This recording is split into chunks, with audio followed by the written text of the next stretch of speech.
Good morning, everyone. Welcome to my YouTube channel. My name is Corrinna, and I'm coming to you from the Pacific Northwest, where it is raining outside, so I'm getting ready to go out and feed the horses. So if you've been here before, you've seen this footage. Must have the gloves. Today is August 20, let me see if I can get this in the right direction. August 23rd, it's Friday morning. It is about 6 a.m. I was planning on taking a riding lesson today, so I brought my saddle down from the barn. It's hard to see because it's dark. But it's raining and I have to work today, so that was feeling a little overwhelming.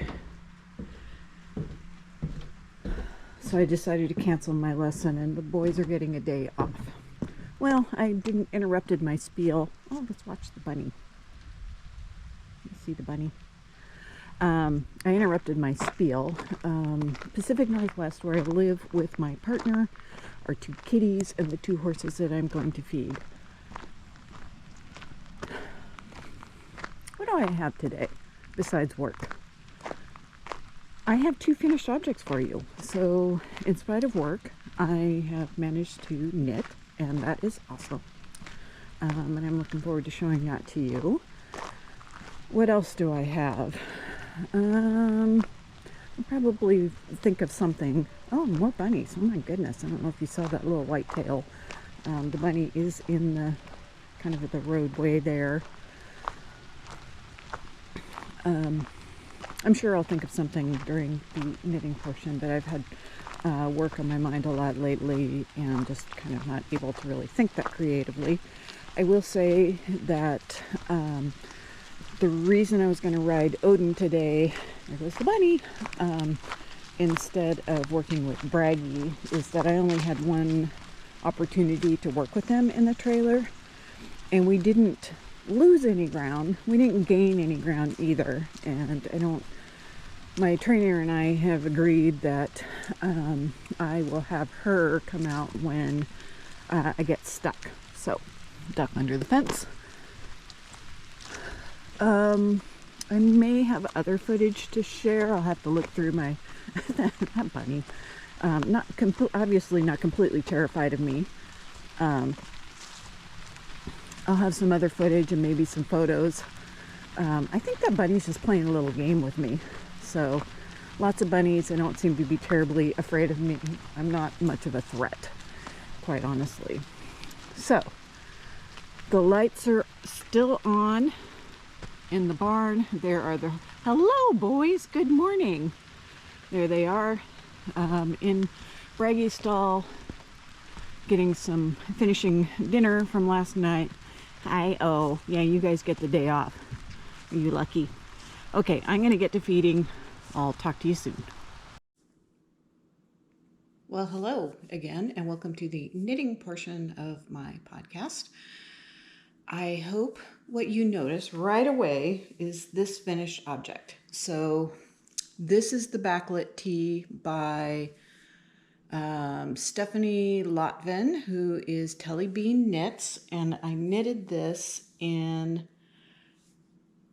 it's fingering weight, and I knitted this in the Legacy Fiber Arts Old Cider Mill colorway. So the pattern is really for self-striping yarn, to highlight self-striping yarn in this color work yoke, and then there's also a color work piece on the hem. So here, kind of stand up and see that, or near the hem, right here. So that's a very awkward position to be in, but there you go. So I modified the pattern by starting it at the casting on the smallest size, which was like extra small or something like that, because I wanted it to fit kind of snugly around the neck. And then when I got to the yoke, I did the largest size, which is at least a 2XL, and it could be more. So the good news is this pattern's very size inclusive, but this works for me. It works for fitting around my neck and shoulders, and then around my bust. And I think it's meant to be a little cropped. I'm not a huge fan of cropped at this stage of my life, I suppose. So that's what I did. I also, because I only had 2 skeins of yarn, I kind of switched main color to the contrast color at the sleeves. And then you might remember I had a 3rd color too that was in this, and I started it at the neckline. Well, I ended up running out of this main color yarn, which is kind of this darker color. And then after I finished the color work at the hem, or near the hem, I switched over to this color again, and then did the final ribbing in the light color. And then I did the sleeves. So I was thinking of doing the sleeves in that 3rd color, so you can see I kind of started it here. But then I switched over to using the light color as the main color. And there is a little color work section. Let's see if you can see it right there. And then this sleeve I did, let's see if I can get it in the light. I did the whole sleeve in that light color as the main color, and then that 3rd color as this little color work stripe here.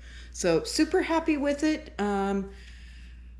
It's raining out. We had thunder and lightning this morning, which is a little unusual. It's about 6:45, almost 7. I finished feeding the horses and thought I would do this segment of the podcast before I go to work. So usually Fridays are my day off, but I had an eye doctor appointment on Tuesday, and they dilated one eye. So going back to the computer in the afternoon and working was hard enough with 2 dilated eyes, but with just one, it really affected my brain in a weird way. And it was my right eye, so it actually affected my left hand in a weird way. So, whoops, sorry about that. Put my tea back on the tea warmer. So I decided to take the rest of the afternoon off, and with my supervisor's encouragement, and so now I have to catch up today. Second finished object are these socks. So these are the K. Jones pattern, and it is the, I think, Winterfest sock pattern. Yes, Winterfest socks. I used Knit Pick Stroll in Dove Heather for the cuff, and I cast on 56 stitches, I think. I tend to knit the smallest size, and I use very small needles. I use a US size 0, which is a 2 millimeter. So let me look here, because my gauge is kind of loose, and that's another reason why I did what I did with this sweater.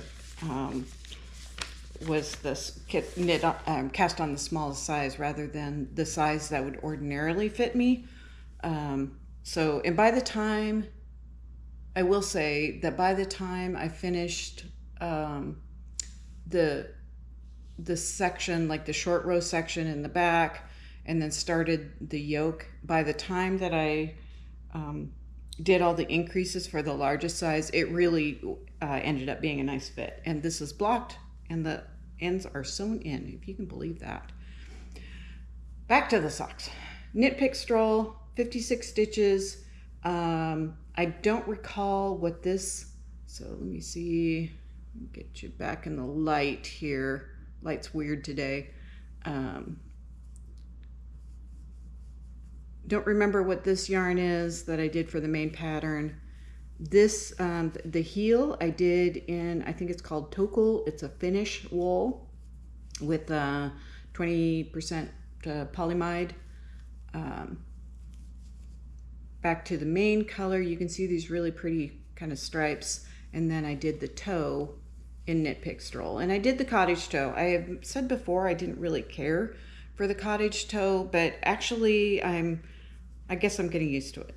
So here's just a closer look at the pattern. It sounds like it's starting to rain harder again.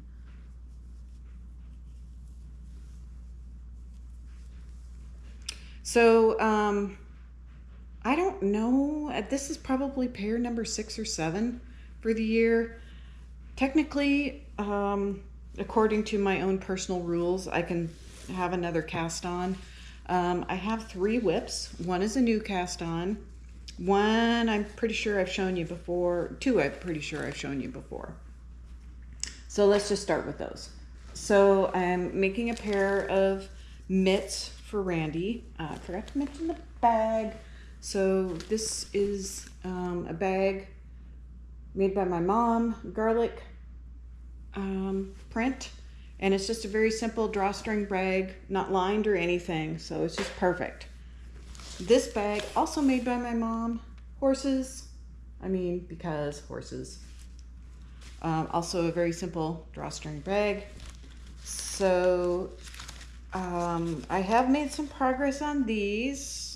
So I have started the thumb gusset. These are fingerless mitts with a flap over them, and I believe this is a free pattern. It is called Chili Podsters. So this is what they look like. And the pattern, yes, Chili Podsters by Glenna C. The yarn is a worsted weight wine. Oh my goodness. Worsted weight yarn. And this is Barocco Ultra Alpaca in a charcoal colorway. You probably know that Barocco has numbers for their colorway. So, and I'm using Chogu Red Lace, my favorite needles, for these.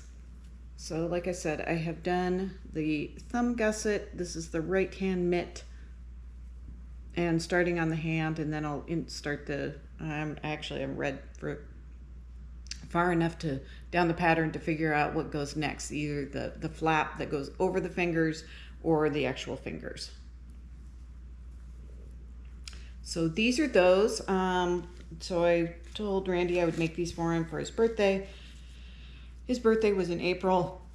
I hope to have these finished this fall.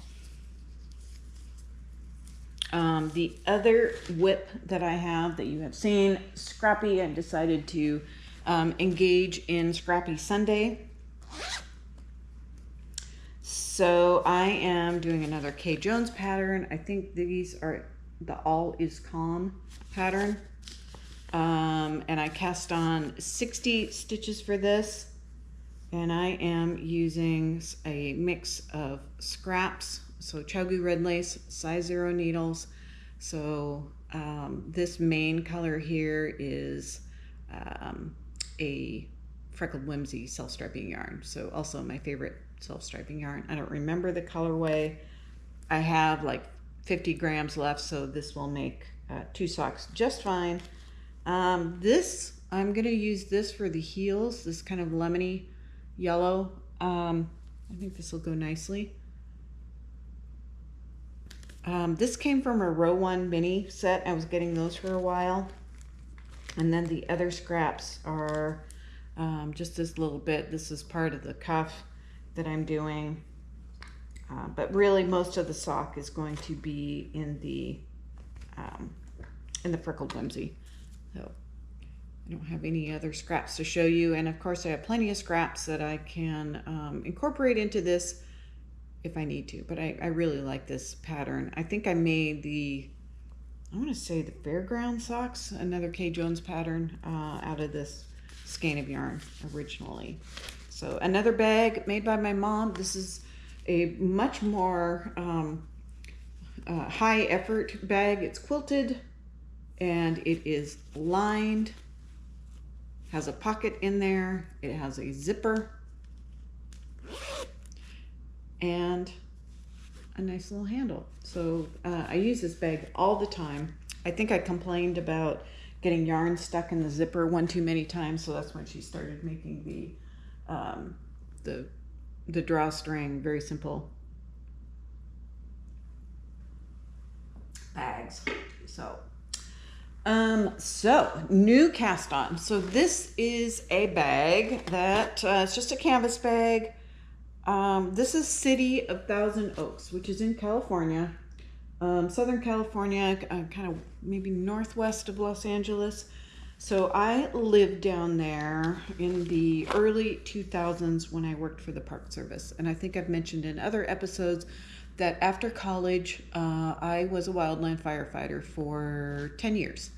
And I was with the Park Service, I was with the Fish and Wildlife, and I finally got a permanent position with the Forest Service in Oregon, the Umpqua National Forest.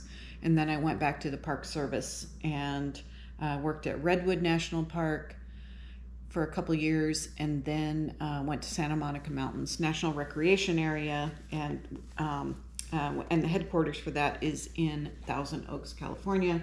And this was back when canvas bags were kind of starting to be a thing for getting your groceries. So new cast on. This is a sweater. I've had the pattern for a while. It is a Caitlin Hunter pattern, and it is called Neigh, because horses. So it's a bottom up sweater with it's a fairly simple color work, and I just started the color work, so I'll just pull this out of here. Chogu red lace, needles. There's 3 different sizes of needles for these. So the hem, or this ribbing, was I think a size 5, so 3.75 millimeter. The main color without the color work was a 4, US size 4, so a 3.5. Is that right? That doesn't sound right. I may have that backwards. And then, or size 6, sorry, 4 millimeter. And then the colorwork section, which I have just started, so hard to see because of the light. Then I'll show you the yarn in a minute, but I've only done like 2 rows of the colorwork section. So the yarn, main color, Knit Pick Stroll. It's a DK weight. Contrast color, this is a Barocco yarn. It's left over from another project, the Rye sweater, which I think is a, it might be a Barocco pattern. I can't remember. It's on my Ravelry project page, and I will put a link in the show notes if I remember to do that. And the contrast color is, so the Barocco is a ultra alpaca,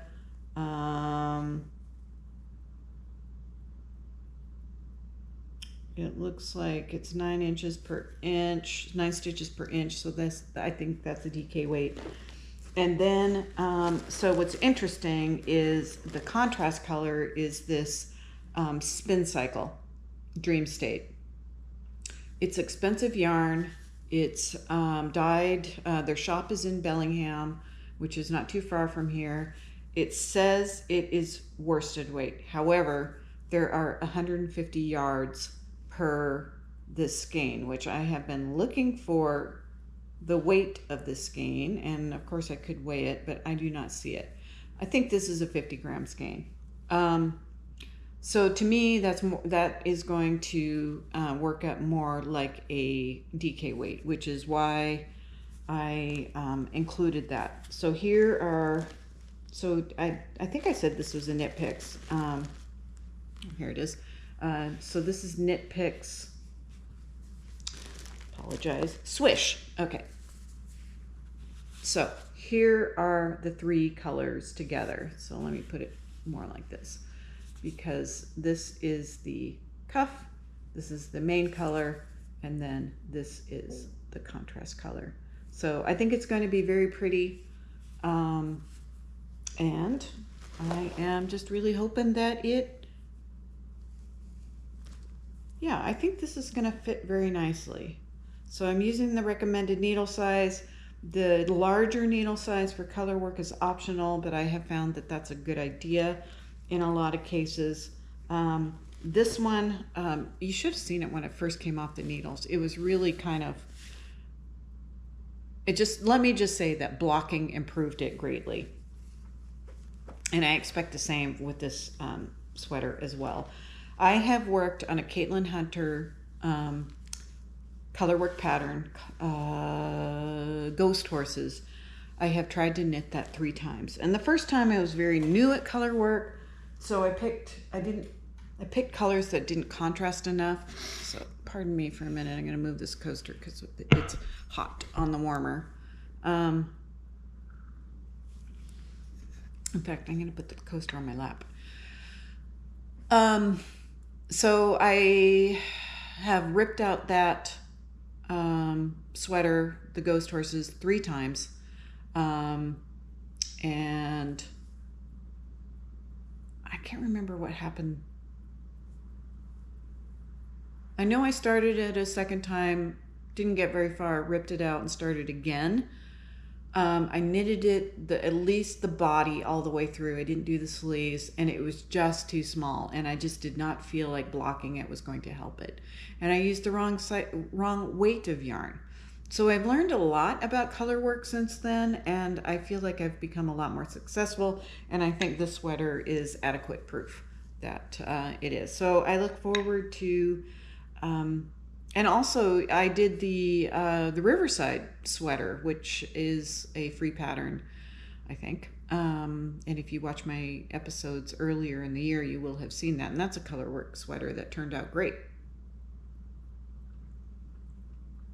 So, and I have done color work,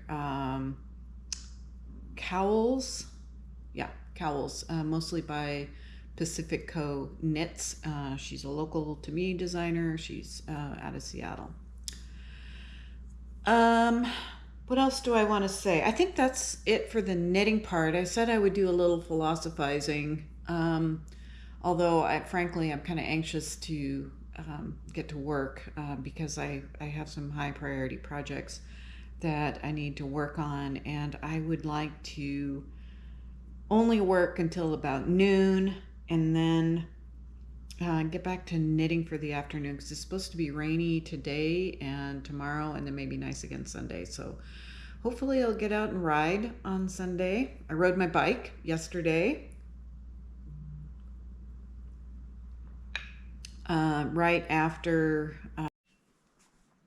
my camera just stopped. I'm not sure why, but it was doing really well up until this point. So hopefully I'll get out and ride on Sunday. I've been trying to do a better job of getting more movement in. In this transition season, just trying to do better self-care. There's a cat in the laundry room that's trying to get in a cupboard so I can hear the cabinet door banging. Gardening is going amazingly well. Some things have gone. It's hard to keep ahead of the slugs in the Pacific Northwest. I use an organic slug pellet. I know there's a lot of organic gardeners who don't think you should use slug pellets. I don't have a problem with it, mostly because it's copper sulfate, which is kind of chemicals that are naturally occurring and aren't, and in the quantity that I use is not going to be really an issue. And there are some chemicals that are allowed in, and I want to say copper sulfate's more like they're not elements. Copper is an element. Sulfate is a compound.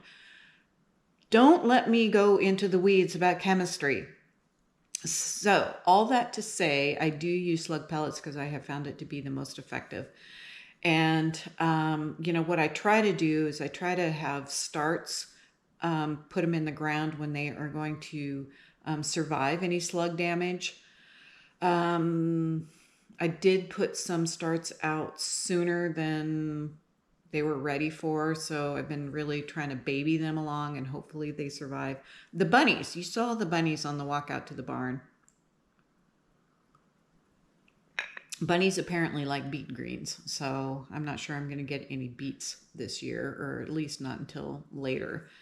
You know, I wish the bunnies would just stick to the lawn. There's plenty of grass and dandelions and stuff out in the lawn that they can have. I wish they would set on my garden, but I can't prevent anything. We've had great blueberries. I think Randy's picked like a couple gallons of blueberries. Our raspberries got a slow start, but we've had a couple handfuls of those.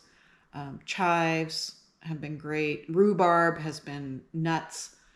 Lots of rhubarb. The greens have been great. The kales really enjoyed this recent cool and damp weather. So if, you know, leaves are like the size of the palm of my hand. The chard's been doing pretty good. I need to plant more of that. I've actually had some spinach, and spinach can be hard to grow here in the summer. But I started it just at the right time, and it's not bolting or doing anything weird.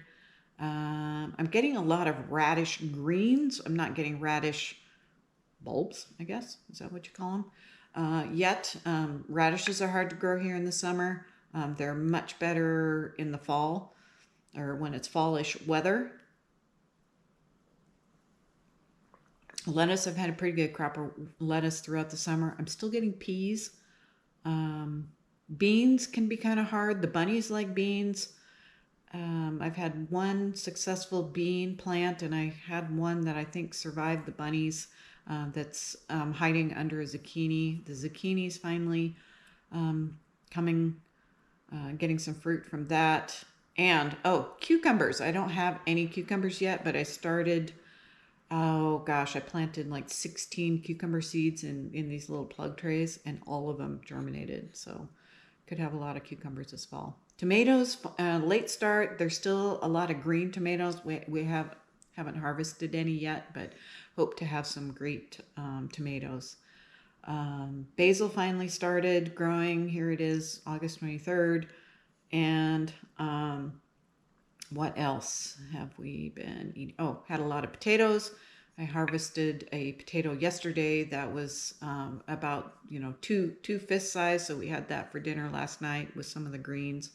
And garlic. Had a great harvest of garlic. So super happy about that. Hoping to keep the garden up in the throughout the fall and winter with at least some greens and chives and herbs and stuff like that.